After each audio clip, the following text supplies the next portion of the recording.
Hello everyone, আসসালামু আলাইকুম। আশা করি সবাই ভালো আছেন, আমিও ভালো আছি। তো নতুন আরেকটি ব্লগ শুরু করতেছি। আশা করি আমার ব্লগটা আপনাদের ভালো লাগবে। আর এটা হচ্ছে গতকালকের ব্লগ, শুক্রবারের ব্লগ।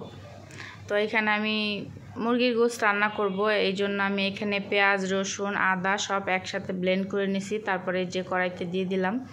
আর গতকালকে গ্যাস চলে গেছিলো, এই জন্য একটা চুলা বন্ধ করে আর একটা চুলাতে একটা চুলাতে রান্না করতেছি, তাও অল্প অল্প জ্বলতেছে।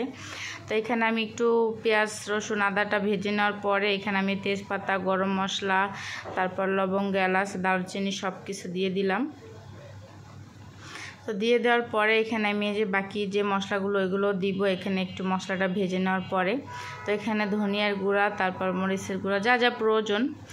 আর ভিডিও শুরুতেই বলতেছি, যারা আমার ভিডিওটা নতুন দেখছেন ফেসবুক থেকে বা ইউটিউব থেকে, যেখান থেকে দেখেন, ফেসবুক থেকে দেখলে অবশ্যই কিন্তু ফলো বাটনে ক্লিক করবেন। আর আপনাদের ফ্রেন্ড ফ্যামিলির সাথে, যা আপনাদের বন্ধু বান্ধব, তাদের সাথে শেয়ার করে দিবেন, অবশ্যই আপনাদের কাছে অনুরোধ। আর ইউটিউব থেকে দেখলে অবশ্যই কিন্তু সাবস্ক্রাইব করবেন আর পাশে থাকা বেল বাটনটি ক্লিক করবেন অবশ্যই। তাহলে আমার যে নিত্য নতুন যদি আমি কোনো ভিডিও ছাড়ি তখনই কিন্তু আপনাদের কাছে নোটিফিকেশন চলে যাবে। তো বেল বাটনটি কিন্তু ক্লিক করতে হবে, না হলে কিন্তু যাবে না। সাবস্ক্রাইব করলে কিন্তু হবে না, সাবস্ক্রাইব করবেন, পাশাপাশি বেল বাটনটি ক্লিক করবেন।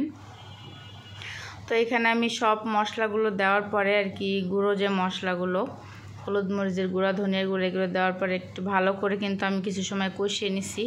তারপর মুরগির গোশতটা দিয়ে এখন আবার ভালো করে কষিয়ে নিব। এখানে কিন্তু আমি পানি ব্যবহার করব না, এমনিতেই শুধু কষিয়ে নেব। যেহেতু জাল অল্প অল্প করে জ্বলতেছে, এরকমভাবে আমি কষিয়ে নিব। কারণ মুরগির গোশতে কিন্তু পানি ওঠে, আর যে কোনো গোশতেই কিন্তু পানি উঠে যায় কষানেতে। আর পানিটা দিলে তেমন একটা আমার কাছে ভালো লাগে না, এই জন্য আমি পানিটা খুব কম ব্যবহার করি মুরগির গোশত রান্নাতে। গরুর গোশতে দেওয়া হয় একটু, কিন্তু মুরগির গোশতে আমি কখনো দেই না। তো এখানে আমি গোশতটা মশলার সাথে ভালো করে একবারে কষিয়ে নিছি। এই যে তেল উঠে গেছে উপরে। তো এই পর্যায়ে আমি ভুনা করব, যেহেতু আলু দেওয়া হয় নাই, শুধু ভুনা করব, এই জন্য অল্প একটু পরিমাণ পানি আমি দিয়ে নিছি। তো এখানে 5-10 মিনিট আমি রান্না করে নিছি। তারপর এখানে আমি এখন জিরা ফাঁকি করে নিয়েছিলাম, তো এটা উপর থেকে দিয়ে দিতেছি। আমার মুরগির গোশতটা কিন্তু রান্না করা অলরেডি হয়ে গেছে। তো এই তো আমি এখন কড়াই থেকে একটা বাটিতে বেড়ে নিব। তো জিরাটা দেওয়ার পরে আমি একটু সব নেড়ে চেড়ে মিশিয়ে দিতেছি, যাতে চারদিকে লাগে। তো আমি ওই গোশতটা বেড়ে নেওয়ার পরে এখানে আমি ইলিশ মাছ, সরিষা ইলিশ রান্না করব। ওর বাবা মুরগিটা, ফার্মের মুরগিটা ওরকম খেতে চায় না, এই জন্য তার জন্য এই যে 3 পিস সরিষা ইলিশ রান্না করব। তো এই জন্য 3 টুকরা মাছ আমি নিয়ে নিছি। যদি খাবে, না খেলে তার এই যে ইলিশ মাছটা খায় সে, তো এই জন্য ইলিশ মাছটা করতেছি। আর এখানে আমি পেঁয়াজ, রসুন, আদা একসাথে হাতে বেটে নিছিলাম, সরিষা বেটে নিছি তখন তো ওইটাই দিয়ে দিলাম। ওইটা একটু ভেজে নেওয়ার পরে এখানে আমি হলুদ, মরিচের গুঁড়া, ধনিয়ার গুঁড়া সব দিয়ে দিব যতটুকু প্রয়োজন, যেহেতু অল্প একটু মাছ, 3 পিস মাছ, আর সে একাই খাবে দুপুরে আর রাত্রে। তো এই জন্য ভাবলাম যে অল্প অল্প করেই, যেহেতু এই সরিষা ইলিশটা পছন্দ করে, তো ভাবলাম যেহেতু সরিষা ইলিশ পছন্দ করে ওইটাই রান্না করে দেওয়া হোক। তারপর আমি এই যে মশলাগুলো দিয়ে আমি একটু পানি দিয়ে ভালো করে মশলাটা আমি কষিয়ে নিব। সরিষাটা কিন্তু এখন আমি দেইনি। তো আমি ভালো করে মশলাটা কষিয়ে নেওয়ার পরে তারপর মাছটা যখন দিয়ে দিব, তারপর সরিষাটা দিব।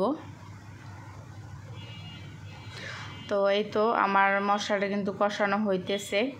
আর যেহেতু শুক্রবারের ব্লগ, শুক্রবারেই কিন্তু আমাদের বাজারটা করানো হয়। তো ওর বাবা নাস্তা করে সকালে বাজারে চলে গেছে, তো ওইটাও আপনাদের সাথে শেয়ার করব। রান্না করতেছি আর বাজারও নিয়ে আসছিল রান্নার মধ্যে, ওইটাও আপনাদের সাথে শেয়ার করব আমি। তো ধৈর্য ধরে আমার ভিডিওটা প্রথম থেকে শেষ অবধি দেখবেন।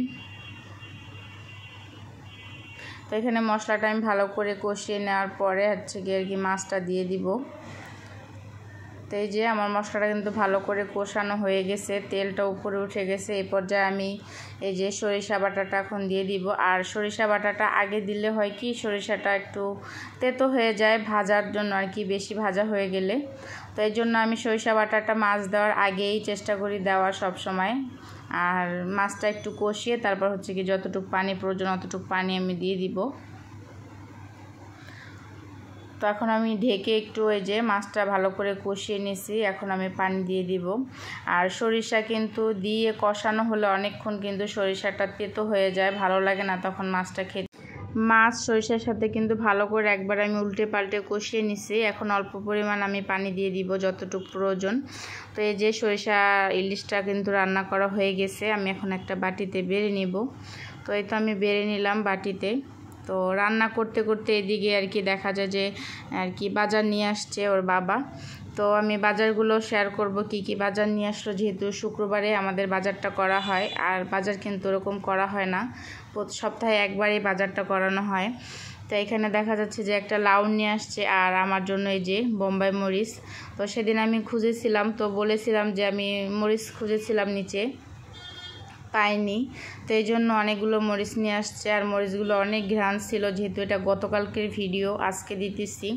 তো এখানে নিয়ে আসছিল পটল, তারপর হচ্ছে গিয়ে বেগুন, উস্তা, আর হচ্ছে গিয়ে ঢ্যাঁড়স, একটা লাউ, এখানে ছিল কি যেন বলে এটাকে, টমেটো, তারপর কাঁচা মরিচ। এই তো সব বাজারগুলো কিন্তু বের করে নিয়েছি আমি। আর মরিচ কিন্তু বাজারে গেলে আমার জন্য আনতেই হবে। তো এই তো কাঁচা বাজারগুলো। আর কি কি মাছ নিয়ে আসছে ওইটাও আপনাদের সাথে শেয়ার করতেছি। তো এখানে হচ্ছে কই মাছ। কালকে মাছগুলো কাটতে এত পরিমাণ কষ্ট হয়েছে, পুরা হাত আর কি একবারেই হয়ে গেছে। কই মাছ কাটতে কিন্তু অনেক কষ্ট হয়, কারণ এগুলো জ্যান্ত থাকে। আর ওইগুলো কিন্তু কাটতে নিলে আর কি হয়ে যায়, বারবার বের হয়ে যায়, আর হাতের ভিতরে কিন্তু গুতা লাগে এগুলার কাটায়। তো যে মাছগুলো নিয়ে আসছে আমি সবগুলোই কিন্তু বের করে নিতেছি। এখানে ছিল একটা কি বলে কালীবাউস মাছ, এটা কাটা নিয়ে আসছে। আর ছিল হচ্ছে পাবদা মাছ, আর গুঁড়া বাইলা মাছ ছিল। তো বাইলা মাছটা আমি কাটতে পারিনি, ফ্রিজে রেখে দিছিলাম। আর এই যে পাবদা মাছগুলো ঢেলে নিছি। আর এই যে কই মাছ, আর হচ্ছে গিয়ে রুই মাছ, তো এই কালীবাউস মাছ সরি। তো কই মাছগুলো বারবারই আর কি পড়ে যাচ্ছিলো, আর বারবারই আমি উঠাইতেছি। তো এই ছিল আজকের বাজার। তো এই যে রান্না করতেছি আর এদিকে কিন্তু বাজারটা গুছাইতেছি। তো সব মাছগুলো কিন্তু আমি এই যে কেটে নিয়েছি, কই মাছ, পাবদা মাছ, আবার রুই মাছ কিন্তু কেটে নিয়ে আসলেও কিন্তু আবার এগুলো করতে হয়, দেখা যায় একটা বড় হয়, ছোট হয়, আবার আইসটা থেকে যায়। তো এগুলো সব কিছু আমি এই যে পরিষ্কার করে নিয়েছি কই মাছগুলো। তো এখন আমি এগুলো ধুয়ে নিব, তারপর আর কি যতটুকু প্রয়োজন অতটুকু পরিমাণ আর কি আমি এবার ফ্রিজে রেখে দিব। তো এই যে সব মাছগুলো কিন্তু একবারে ধুয়ে নিয়েছি সুন্দর করে। আর পাবদা মাছগুলো কিন্তু একবারে সাদা ফকফকা হয়ে গেছে। তো এগুলো এখন যতটুকু রান্না করব ওই অনুযায়ী আমি সব আর কি পলি করে আর কি রেখে দিব এখন ফ্রিজে। তো মাছ গুছিয়ে রেখে এদিকে আবার রান্নার জন্য চলে আসছি, করলা ভাজি করব। এই জন্য তো এখানে পেঁয়াজ দিয়ে দিলাম, তারপরে আর কি করলাটা দিয়ে দিব। পেঁয়াজটা একটু হালকা ভেজে, যেহেতু ভাজিটা একটু ভাজা ভাজা করব, পেঁয়াজ কাঁচামরিচটা আমি একটু হালকা করে ভেজে নেওয়ার পরে এই যে এখানে কুচানো করলা, উস্তা, আর হচ্ছে গিয়ে আলু কুচানো, তো এগুলো দিয়ে দিলাম। তো এখন আমি লবণ আর হচ্ছে গিয়ে হলুদের গুঁড়া যতটুকু প্রয়োজন অতটুকুই দিয়ে দিব। আর করলা ভাজিটা যেহেতু সিয়াম এখনও আসে নাই, গতকালকে কিন্তু আসে নাই, আজকে আসছে, এটা কিন্তু গতকালকের ব্লগ। আর আসলেও কি ওরা করলা ভাজি খায় না, ওর বাবা আর আমিই খাই করলা ভাজিটা। তো এখানে আমি হলুদ লবণ দেওয়ার পরে এখন কিছু সময় ঢেকে আর কি ভাজিটা রান্না করব। তো পুরোপুরি শেয়ার করতে পারলাম না। এই যে আমি ভাজিটা কিন্তু একবার পুরো ভাজা ভাজা একটু লাল লাল করে নিছি, আর একটু সবুজও কিন্তু ছিল, তারপরে আর কি বাটিতে বেড়ে নিলাম। তো আজকের ভিডিওটা এ পর্যন্ত। যদি আপনাদের ভালো লেগে থাকে অবশ্যই কিন্তু ইউটিউব থেকে দেখলে সাবস্ক্রাইব করবেন, আর ফেসবুক থেকে দেখলে অবশ্যই কিন্তু ফলো বাটনে ক্লিক করবেন। ভালো থাকবেন সবাই, আল্লাহ হাফেজ।